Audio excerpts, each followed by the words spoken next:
Hi, everybody. My name is Catherine Makala. I've been in the class Abnormal Psychology with all of y'all this semester, and I really enjoyed learning about the various types of mental disorders and how it affects everybody.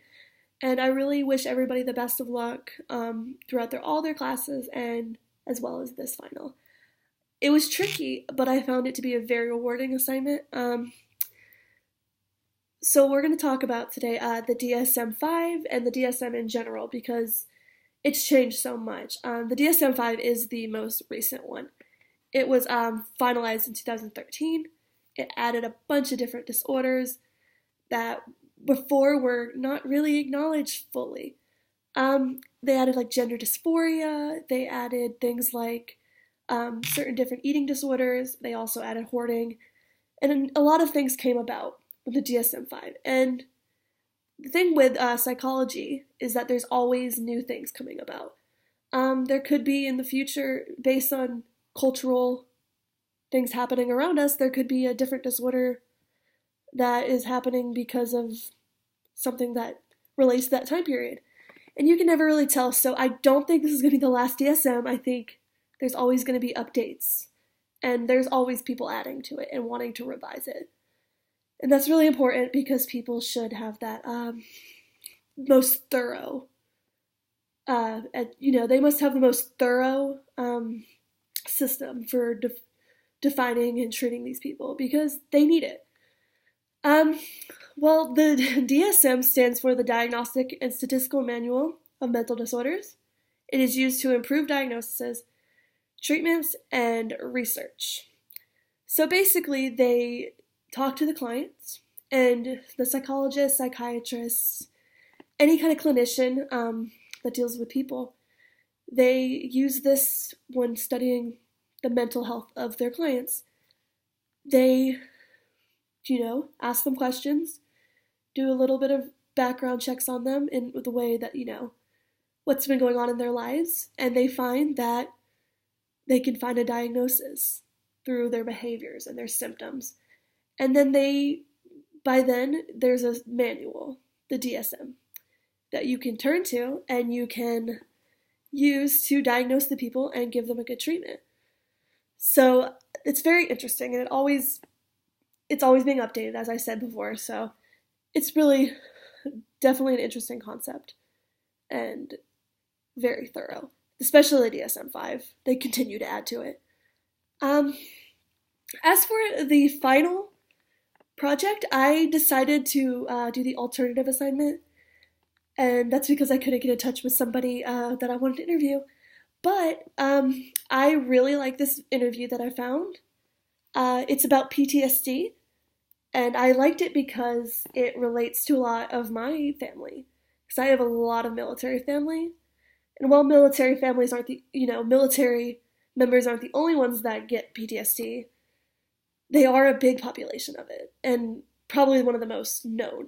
There's also, survivors of sexual abuse, survivors of violent crime. PTSD really doesn't discriminate, and I think that was defined in this interview very well.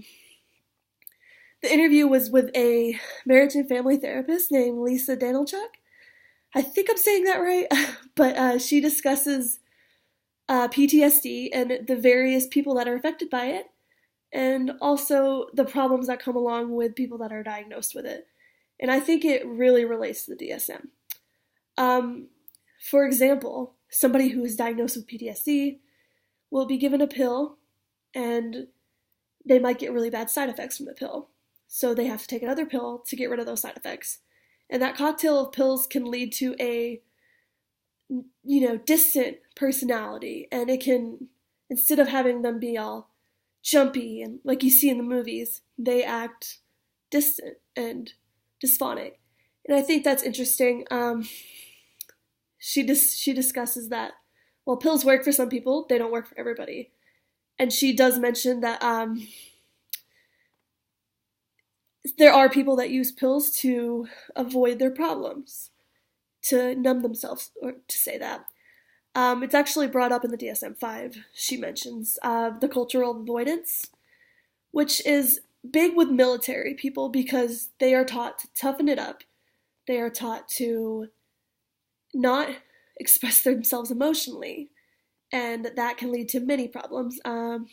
Obviously, worsening of their mental health. Suicide rates are high amongst veterans, and a lot of that has to do with that culture of avoidance, the toughen up culture. I found that really fascinating. She also discusses that, well, pills are important because you have to try. I mean, sometimes you have to try them.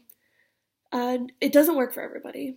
There are people that decide to go the natural route and they use meditation, exercise, psychotherapy, or a combination of a few of those, but they don't take the pills. And while the pills may speed up and also help with the symptoms, it can be used as an avoidance technique. So I thought that it was interesting to hear her perspective on it because I don't always agree. I do think pills can be very helpful, but seeing her perspective, especially somebody who studies the DSM quite a bit, it's very interesting to see how many people are really finding different ways outside of the DSM. And I think it's very, very good that people are continuing to learn and do what they have to do to personalize the relationship with their clients. So that's my presentation. I really hope you enjoyed it, and I hope you all have a great rest of your semester.